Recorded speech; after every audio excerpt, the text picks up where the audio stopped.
Alright, somebody told me about this place. I'm not sure how to pronounce it. It's somewhere in South Florida. I'll have to look it up, but it's like Wakodahatchee something or other. Wakodahatchee? Something weird. Hopefully it's very, very popular, so hopefully I can even find a place to park. Oh my goodness, there's a lot of people here. Because there's a lot of nesting birds. Oh, this guy's leaving. And you can get really close to them, apparently, so this should be interesting. Alright, here's a look at this place. Lots of people, lots of birds nesting right on the sides here. Pretty cool. Some baby moorhens right down here. They're so tiny. I just got some really good pictures of them, I think. There's a lot of storks here. Look at this bird. The baby moorhen, it's bald. I don't know why they don't have feathers on the top of their head, but they don't. Really weird looking. And here's the important information about the photo. And here's a shot of the adult with two chicks. I'm not a big fan of top-down bird pictures, especially like this one. This was taken later in the day, so the sun was actually coming from the side, but I was taking pictures from the top looking down, so it creates shadows and not the best lighting conditions. But if it's the only picture that I can get, I'm going to take it. Wakodahatchee Wetlands is loaded with wood storks. I mean, these things are everywhere, and you can get up real close to some of the nests. But this picture is very interesting. If you look at it, there's a lot going on. Look at all of the wood storks, and in the bottom right corner, you can see an adult anhinga, and directly to the left and a little bit under that, there are two little yellow birds. Those are baby anhingas. Really interesting looking. For this image, you'll also notice that I lowered my shutter speed. When I'm typically shooting birds, I'm at a high shutter speed at like 1/2000th of a second. But I lowered it this time because I didn't anticipate too much movement. Now, why did I do that? I set the D500 up to use the auto ISO feature, and I give it a range of 100 to 2500. The lower the ISO, the cleaner the image would be. It doesn't have noise. So when you crank the shutter speed up, you're strangling the amount of light that comes in through the lens, and that makes the ISO go up, which can make for a noisy image. You can remove the noise easy enough, but it's always best to start with a clean image. So when I lowered the shutter speed on this image, it lowered the ISO as well. As you can see, the ISO was only 450, and it didn't generate much noise at all. Here's a close-up crop of a couple of those storks. And here's why I like photography so much. Photography allows you to freeze time and go back and really analyze all of the detail in the image. I never knew that wood storks had red or pink feet. Look at its foot. Now, if I wouldn't have taken this image, I probably would have never noticed that because I'm always too busy looking at their weird heads. So that's just one of the perks of photography. You get to really slow down and see the detail, and it kind of teaches you to see the world in a completely different way. Now here's something you don't see every day. An adult anhinga feeding its chicks. You can see that two of the chicks are quite large compared to the one little one down in the bottom left corner. Really weird looking birds. Here you can see exactly how close you can get to those nesting storks. I was setting up a shot for video in this clip, but I did get a lot of pictures as well. And here's a shot of those noisy little storks. They look like little puppets. This was shot with the D500 in 4K and then downsampled to 1080p for this video. And here's a few shots from the nest. The first was the adult looking right into the camera, almost posing. And here's the information on that shot. The next shot, I focused on one of the chicks in the background, and you'll notice to the left there's a fly. I'll tell you that these nests and being anywhere close to them, it wasn't the greatest smell in the world. You may also notice that I didn't put my exposure compensation down to -0.3 for this. I should have done that. I think I could have probably gotten a little bit better of a picture if I had used that exposure compensation. And now for the stork family photo. If you look at the legs on the adult, you'll notice like a white chalky substance. That's guano, or poop. The storks poop on their feet. Supposedly, they do this to keep their legs cool. I don't know about you, but I think there's probably a better way to keep your legs cool. Storks aren't the only breeding birds at this location. There's also great blue herons, and I couldn't resist this shot.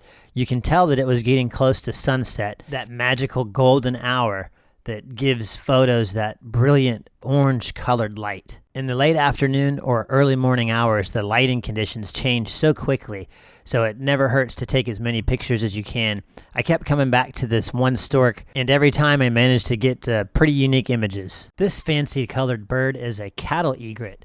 They don't normally display this type of color. This is their breeding plumage, and they use it to attract mates. Typically, you can see these birds among herds of cattle, sometimes even on the cattle's back. I mentioned that wood storks weren't the only nesting birds at this location. This is a great egret with a young chick, and the sun was coming from directly behind them. That's why they're backlit like that.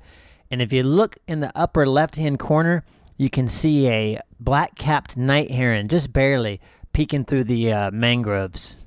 Check out this great egret with all of its breeding plumage fully displayed. It was doing a dance and like clapping its beak really loud, trying to impress some females. I got some video of it, which I'll show here in just a little bit. But you'll notice now that I've also used that exposure compensation, and I've lowered it to -0.03. That helped keep all the feather detail and kept the bird from being overexposed. This guy was really showing off, and the 10 frames per second of the D500 really paid off. It allowed me to get so many unique poses and positions in just a couple of seconds. This last shot in the series is my favorite. Look how tall the bird made himself look. Stretched all the way up as far as he could. And here's the courtship dance.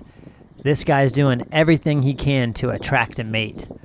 Those feathers pushed out as far as he can, and he'll use his beak every once in a while to comb his feathers and make sure they look just perfect.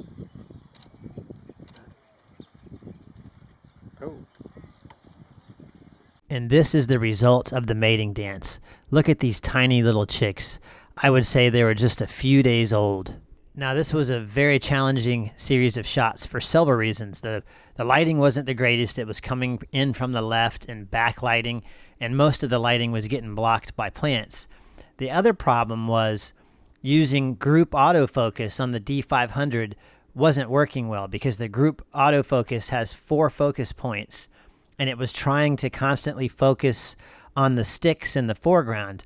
Now, I've already mentioned in a couple of videos on how I set up my D500. You should be able to click somewhere on the screen and go over to watch those. There's a playlist that shows how I have it all set up. And in there, I mentioned how I have set up a button on the back to instantly switch to single point autofocus when you hold the button.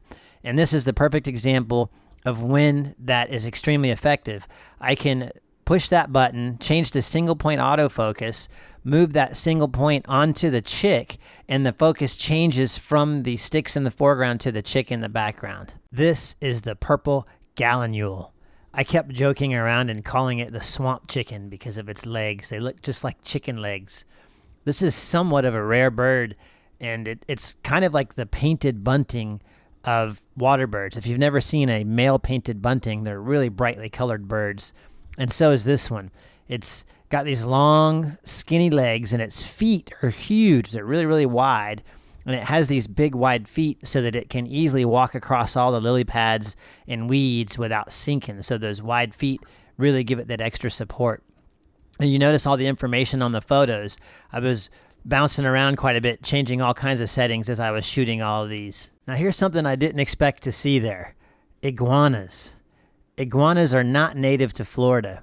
They were introduced either through the pet trade or they came across on ships bringing goods into Florida.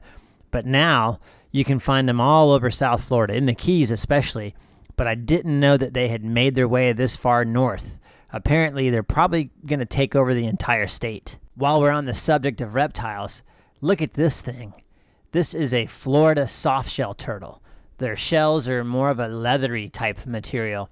And look at its nose. It's got like a specially shaped nose like a snorkel so that it can lay just under the surface of the water and just stick its nose up out of the water. Can't see it close enough? Well, then look at this shot. Here's another one. And look at its mouth. What right along the top jawline there, that black area, that's like a giant tooth. And these things are so fast, I wouldn't want to get bit by one. Here's another group of turtles that have climbed up on a tree to get some sun. Look at all the algae growing on its back. These are our Florida cooters. And when they're babies, they're very small, maybe about the size of a $50, and they're brightly colored. Really, really cool looking little turtles. And of course, it wouldn't be complete without an alligator. There are quite a few large alligators at this place, and they were very, very active while I was there. One of them even grabbed one of these giant softshell turtles, came up on land with it, and then the turtle got away, and the gator was stuck on land without its food, and everybody was cheering for the turtle. I didn't get it on video. I was too busy watching, and I didn't get any images of it either. A D500 video wouldn't be complete without some birds and flight images. And the storks were flying all over the place. It gave me plenty of great opportunities for plenty of great images. Like I have said in my other videos, I keep my shutter speed somewhere around 1/2000th or 1/2500th of a second. I also change the aperture around a little bit. I'll start at 5.6, sometimes go all the way up to 8. I'm overlaying all of the important information on each image so that you can see what I did to get the capture. This is some type of warbler. I'm not sure exactly what kind. If you happen to know and you want to leave a comment, that would be greatly appreciated. This is another excellent example of how single point autofocus on the D500 allowed me to focus on just this bird's head and not the leaves in the foreground when group autofocus would have tried to focus on those leaves in the foreground. Here's another shot of the same bird, and I really, really like this bird, or this shot. I'm a sucker for soft blue colors like this. They're kind of relaxing and soothing, and I really like it. But I did make a slight mistake in this picture. I had the aperture at f5.6, and the very top of the bird's head is a little soft up around the eye and the top. If I would have had f7.1 or f8, the entire bird probably would have been tack sharp focus. But I still really, really like this image. This is a glossy ibis, and I didn't get to see any of the chicks on this trip. I'll have to go back. But if you've ever wondered what their eggs look like, here you go. They're blue.